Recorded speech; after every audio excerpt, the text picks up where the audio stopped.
Bonjour les amis, nous sommes le jeudi 25 février, très heureux de vous retrouver pour cette revue de presse JV, votre podcast quotidien qui vous parle d'actu JV, vous le savez. Ce matin, on va commencer par quelques brèves, ça va rappeler des souvenirs à celles et ceux qui me suivent depuis le tout début, ça va rappeler les brochettes de news de l'époque.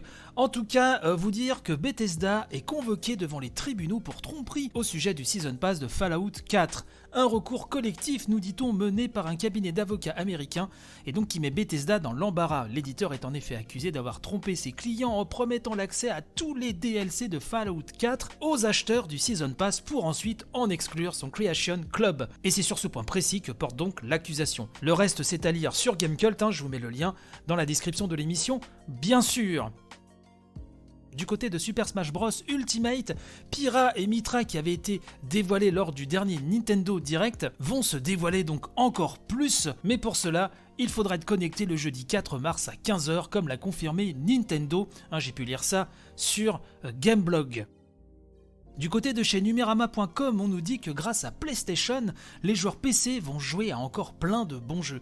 Oui, puisque Sony continue à porter certains de ses gros titres sur PC, le prochain, c'est Days Gone, que personnellement je n'avais pas aimé du tout, qui sera commercialisé sur PC au printemps 2021. En rappelant que l'été dernier, c'était l'excellent Horizon Zero Dawn qui était sorti pour la plus grande joie des PCistes.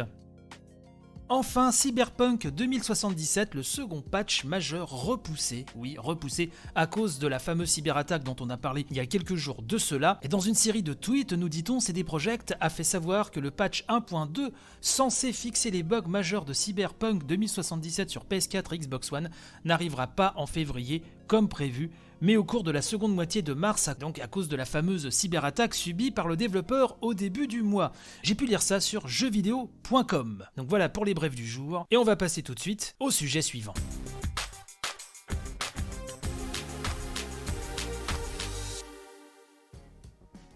Un State of Play consacré aux jeux PlayStation 5 et PlayStation 4 annoncé, et c'est pour très bientôt. Oui, c'est tellement pour très bientôt que ce sera ce soir à 23h heure de Paris. Alors là, pour moi, ça va être encore compliqué. J'espère avoir assez de niaque, un dernier souffle de vie ce soir pour vous faire un direct live différé, comme j'aime les faire. On va voir, on va faire au mieux. En tout cas, c'est Romain Mahut sur Gameblog qui nous annonce la bonne nouvelle et qui nous dit que Sony avait décidément grand besoin de vider son sac cette semaine, car en plus de l'annonce du PlayStation VR 2, comme on le surnomme, je vous en avais parlé hier, je vous renvoie à l'édition de mercredi si vous voulez en savoir plus. Sony donc annonce un nouveau State of Play, son émission en ligne, son Nintendo Direct si vous voulez, consacré à l'actualité PlayStation. Donc ce sera ce soir, 23h heure de Paris, et on nous dit que le constructeur japonais indique tout de même que cette dernière durera environ une trentaine de minutes et qu'il sera question de 10 jeux, 10, oui, pas 9, pas 11, 10 jeux à venir sur PS4 et PS5. Sony indique également que ce State of Play contiendra à la fois plusieurs annonces, attention, ainsi que des nouvelles de plusieurs jeux tiers et titres indépendants que vous avez pu découvrir en juin dernier, je cite, à l'occasion de la présentation de la PlayStation 5. Donc du jeu, rien que du jeu à se mettre sous la quenotte.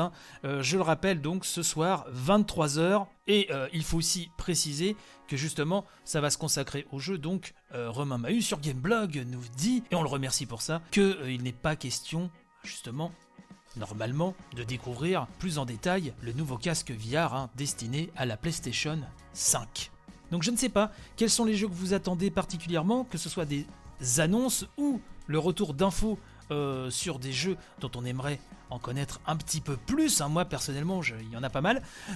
N'hésitez pas à me dire ça sur le compte Twitter de l'émission, @revue de presse JV, tout collé sur notre bon Discord. Voilà, toujours heureux d'échanger avec vous sur l'émission. Voilà en tout cas ce qu'il fallait retenir ce matin pour l'actu JV de la veille. N'hésitez pas à partager un maximum, et puis de toute façon on se retrouve demain pour finir la semaine tout en beauté, tout en souplesse. Allez, portez-vous bien, bye bye.